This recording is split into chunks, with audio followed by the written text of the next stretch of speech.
آقا نے فرمایا میری اور مجھ سے پہلے جو انبیاء ہو گزرے ان کی مثال ایسے ہے جیسے ایک شخص نے ایک اعلیٰ گھر بنایا، محل بنایا، خوبصورت بنا کے اس کے کونے میں ایک اینٹ کی جگہ چھوڑ دی۔ لوگ اس گھر کو دیکھنے کے لیے آئے اور گھر کی تعریف کرتے، بڑا خوبصورت محل ہے، مگر ہر کوئی کہتا یہ اینٹ کی جگہ خالی کیوں ہے؟ اگر اس میں بھی اینٹ رکھ کے اسے مکمل کر دیا جاتا تو کتنا اچھا تھا۔ آقا علیہ السلام نے فرمایا ہر شخص یہ کہتا تھا، قال فانا لبنۃ وانا خاتم النبیین، وہ آخری اینٹ میں ہوں، میں آیا تو رکھ دی گئی اور سب نبیوں کو میں نے ختم کر دیا۔ وہ محل قصر نبوت تھا، نبوت کا محل تھا اور میری جگہ خالی تھی، میں آیا تو محل مکمل ہو گیا اور نبیوں کا آنا بند ہو گیا۔ اس تصریح کے بعد کوئی گنجائش معنی نکالنے کی نہیں رہتی۔ آقا علیہ السلام نے فرمایا، ارباز بن ساریہ روایت کرتے ہیں اور صحیح ابن حبان میں حدیث ہے، آقا علیہ السلام نے فرمایا کہ میں صحابہ کرام کو فرماتے انی عند اللہ مکتوب خاتم النبیین وان آدم لمنجادل فی طینۃ۔ فرمایا آدم علیہ السلام کا ابھی بشری جو خاکہ ہے، خاکی جسم، ابھی وہ بھی بنا نہیں تھا، میں اس وقت بھی خاتم النبیین لکھ دیا گیا تھا۔ اور سیدنا فاروق اعظم روایت کرتے ہیں حدیث خاص کہ آدم علیہ السلام نے اللہ کی بارگاہ میں عرض کیا، باری تعالیٰ اسألک بحق محمد صلی اللہ علیہ وسلم، میں تجھ سے محمد مصطفیٰ کا واسطہ وسیلہ دے کے مغفرت طلب کرتا ہوں، معاف کر دے۔ اللہ پاک نے فرمایا وحی کی، وما محمد ومن محمد، اے آدم بتا تجھے کیا پتا ہے محمد کون ہے؟ آدم علیہ السلام سے اللہ نے پوچھا بتا تجھے کیا علم ہے، یہ خبر کہاں سے ملی کہ محمد کون ہے؟ تو آدم علیہ السلام جواب دیتے ہیں، فقال تبارک اسمک لما خلقتنی رفعت راسی الی عرشک، باری تعالیٰ تیرا نام پاک ہے، مجھے خبر یوں ملی کہ جب تو نے مجھے پیدا فرمایا تو میں نے عرش کی طرف دیکھا، فَإِذَا هُوَ مَكْتُوبٌ لا الہ الا اللہ محمد رسول اللہ، تو میں نے عرش پر محمد مصطفیٰ کا نام تیرے نام کے ساتھ کلمہ طیبہ میں لکھا ہوا دیکھا، فعلمت، سو میں جان گیا کہ یہ کوئی تیرا محبوب ہے۔ اب اللہ رب العزت نے فرمایا فَأَوْحَى اللَّهُ عَزَّ وَجَلَّ، پھر اللہ نے وحی کی، یا آدم انہو آخر النبیین من ذریتک، اے آدم علیہ السلام یہ تیری اولاد میں سے سب نبیوں کا آخری نبی ہے، یہ خاتم النبیین ہے، وَإِنَّ أُمَّتَهُ آخر الامم، اور اس کی امت سب امتوں کی آخری امت ہوگی، وَلَوْلَاهُ یا آدم ما خلقتک، اگر اسے پیدا نہ کرتا تو آدم تجھے بھی پیدا نہ کرتا۔ تو اللہ پاک نے پہلی وحی سن لیں، کیا؟ جب آدم علیہ السلام زمین پہ اترے تو پہلی وحی، اس توبہ سے پہلے تو وحی نہیں کی تھی نا، کہ کی تھی؟ میری بات خاص توجہ طلب ہے، جب زمین پہ اتارے تو وحی علی الارض تبھی شروع ہوئی نا وحی، تو توبہ قبول کرنے سے پہلے وحی شروع کی یا توبہ کے بعد؟ بولیے، تو پہلی وحی دوران توبہ فرمائی، تو گویا اس کائنات بشری پر اور اس کائنات ارضی پر اللہ نے جو پہلی وحی نازل کی حضرت آدم پر، وہ نہیں بھی ختم نبوت مصطفیٰ کی تھی، اس میں فرما دیا تھا کہ وہ سب سے آخری نبی۔ اب اس کے بعد آقا علیہ السلام نے فرمایا سیدنا علی شیر خدا کو، جب چھوڑ کے جانے لگے فرمایا یا علی انت منی بمنزلت ہارون من موسیٰ الا انہ لا نبی بعدی، اور یہ بخاری میں ہے، مسلم میں، ترمذی میں، ابن حبان میں، سینکڑوں کتب حدیث میں، کثرت کے ساتھ الفاظ بدلتے ہیں مگر یہ جملہ کہیں نہیں بدلا۔ فرمایا کہ تیرا درجہ میرے نزدیک اسی طرح ہے جیسے ہارون کا درجہ حضرت موسیٰ کے لیے تھا، فرق اتنا ہے کہ حضرت موسیٰ نبی تھے، ہارون بھی نبی ہوئے، مگر میرے بعد کوئی نبی نہیں ہوگا، اور فرمایا تو نبی نہیں، باقی تیرا تعلق میرے ساتھ ہارون جیسا ہے، اور نبی کوئی نہیں ہوگا میرے بعد۔ یہ مضمون کثرت کے ساتھ۔ اور دوسرے مقام پر حضور علیہ السلام نے سیدنا فاروق اعظم کے لیے فرمایا لو کانا بعدی نبی لکان عمر بن الخطاب، اگر میرے بعد کوئی نبی ہونا ہوتا تو وہ عمر بن الخطاب ہوتے۔ یہ ترمذی شریف، حاکم، ہر جگہ، مسند احمد بن حنبل حدیث صحیح ہے۔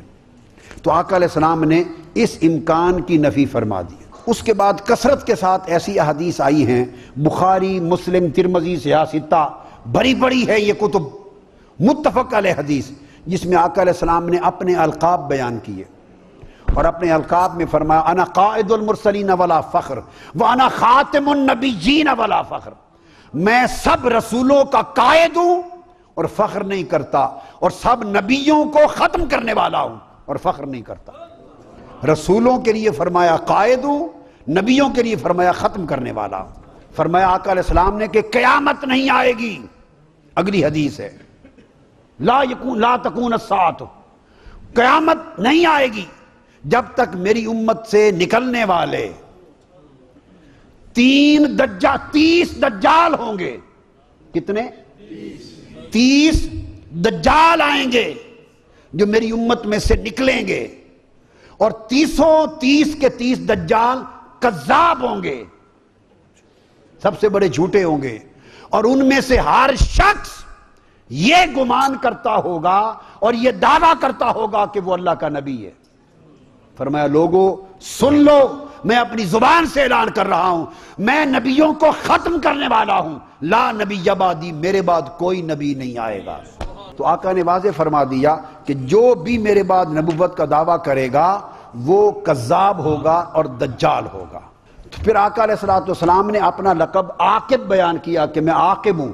عرض کیا یا رسول اللہ عاقب کون ہے؟ فرمایا آخر الانبیاء، سب نبیوں کا آخری نبی عاقب ہے اور وہ عاقب میں ہوں۔ پھر حدیث پاک میں آقا نے فرمایا ذہبت النبوہ وباقیت المبشرات، نبوت جا چکی، اب نبوت کا کچھ باقی نہیں بچا سوائے مبشرات کے۔ آقا علیہ السلام سے پوچھا صحابہ نے آقا مبشرات کیا ہے؟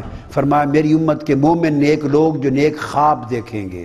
اب نیک خواب آئیں گے میری امت کے صالح لوگوں کو، مومنوں کو، نیک خواب بچ گئے ہیں جو میری امت کے اہل ایمان کو آئیں گے۔ نبوت ختم ہو چکی، نبوت جا چکی۔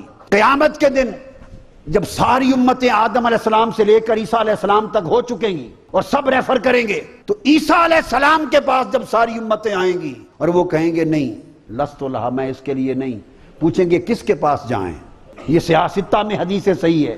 تو قیامت کے دن عیسیٰ علیہ السلام فرمائیں گے جاؤ محمد مصطفیٰ کی بارگاہ میں، وہ خاتم الانبیاء ہیں، وہ خاتم الانبیاء ہیں اور وہ موجود ہیں، ان کے موجود ہوتے کسی کو دم مارنے کی مجال۔ اور آقا علیہ السلام کی بارگاہ میں پھر آ کے وہ عرض کریں گے۔ حضرت ابو ہریرہ روایت کرتے ہیں کہ آقا علیہ السلام نے فرمایا کہ اللہ پاک نے جب حضرت آدم کو اتارا تو وہ ہند کی سرزمین میں اترے۔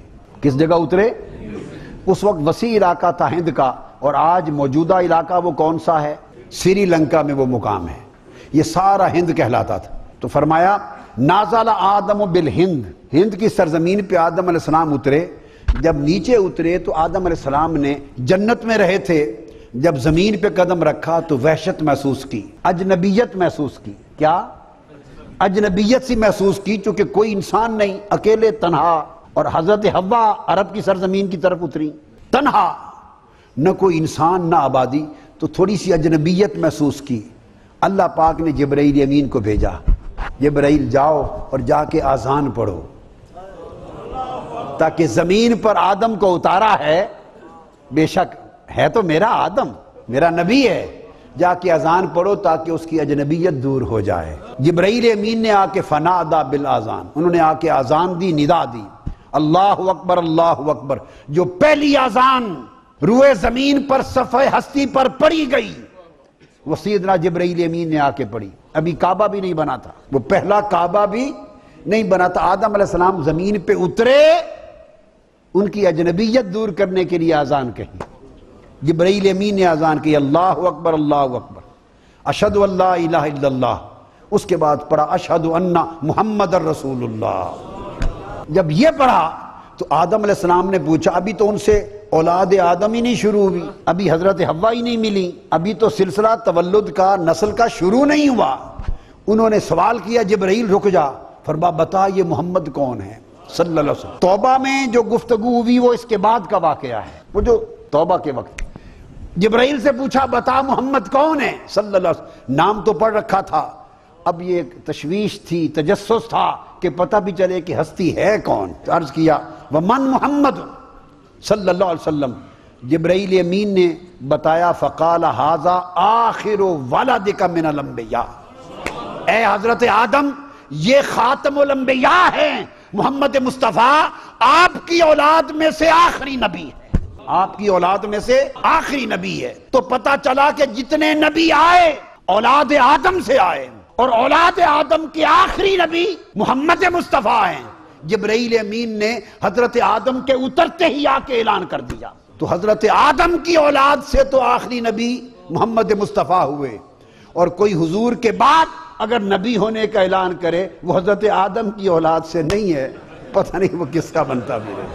سب سے پہلے نئی ویڈیوز کو حاصل کرنے کے لیے شیخ الاسلام ڈاکٹر محمد طاہر القادری کے آفیشیل یوٹیوب چینل کو سبسکرائب کریں اور بیل آئیکن کلک کریں.